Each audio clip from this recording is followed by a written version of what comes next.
Sobra duha ka tuig na nga minimum wage earner ang sikyo nga si Ibrahim Musa. Lisod siyang makatigom tungod iyahang inadlaw nga 368 pesos. Igo lang sa konsumo.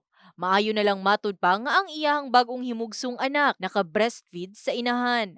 Kadagdag og sa among sahod kay malipay mo pud mi ato nga kuan kay para maka kuan pod sa among adlaw-adlaw ana makadagdag pod. Gastos mo hindi lumagpas dun sa kinikita mong 300 plus lang araw-araw. Ang roving guard nga si Yasir, above minimum na ang sweldo, apan dili gihapon makatigom bisan ulitawo. Okay naman yun, ma'am. Pero walang masisavings, ma'am, kung ganun lang yung ano. Pebrero 14 ning tuiga, pasado na sa ikaduhang pagbasa ang Senate Bill number 2534 kun 100 pesos Daily Minimum Wage Increase Act of 2023 alang sa mga trabahante sa pribadong sektor. Panahon na matud pa nga mapatasan ang income sa minimum wage earners, ilabi na sa Visayas ug Mindanao. Gaya po ng sabi ko dati, naririnig ng Senado ang panawagan ng bayan para sa disenteng sahod.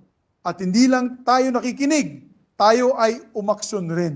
Positibong naglaom usab si Senate President Miguel Zubiri nga kini maaproba sa ikatulong pagbasa. Nanawagan usab ang maong senador sa Kamara nga mapatasan na ang minimum wage.